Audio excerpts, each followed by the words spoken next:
presidente Jair Bolsonaro fez 2 movimentos nesta primeira semana de setembro com desdobramentos importantes, ainda que imprevisíveis, para o futuro do seu governo. Primeiro, anunciou um corte do auxílio emergencial de R$ 600 para R$ 300 até dezembro deste ano.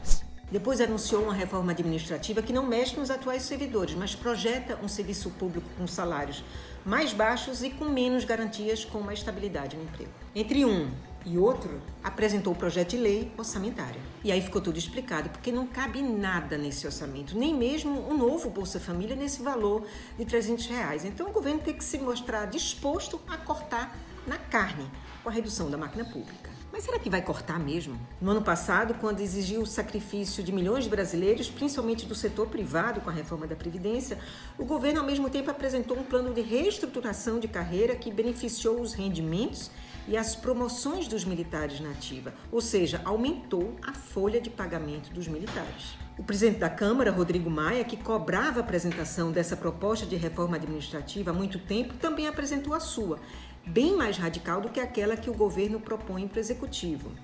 O Maia extingue cargos, corta salário inicial dos concursados do Legislativo e vende apartamentos funcionais dos parlamentares. Mas será que isso passa pela Câmara? Porque por que os parlamentares vão aprovar corte de gastos para o Legislativo se acabaram de aprovar um projeto que não apenas cria um Tribunal Federal em Minas, mas aumenta o número de cargos de desembargadores em todo o país? O projeto ainda tem que passar pelo Senado, mas sinaliza que o Judiciário está de costas para essa pauta de corte de gastos. Vou só dar um exemplo aqui dos gastos no Judiciário. O Conselho Nacional de Justiça acaba de divulgar os últimos números dos gastos do poder.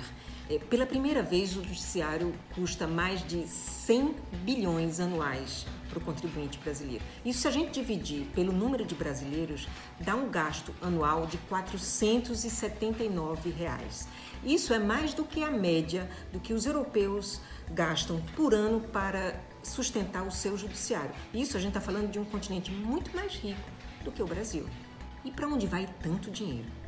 90% vão para salário. Com as bonificações que recebem, magistrados do Brasil inteiro ultrapassaram o topo do funcionalismo, que é o de ministro do Supremo Tribunal Federal.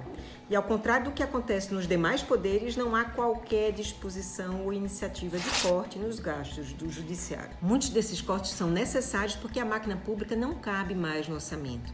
Mas não se vê liderança política capaz de negociar esses cortes de maneira a manter os serviços públicos em funcionamento. São cortes que imponham perdas ao Executivo, ao Legislativo e ao Judiciário, que até agora não tiveram que dividir a conta. Até agora, os únicos a terem seus rendimentos cortados na pandemia foram os beneficiários do auxílio emergencial, além, é claro, daqueles que estão sem emprego, os 12 milhões de brasileiros.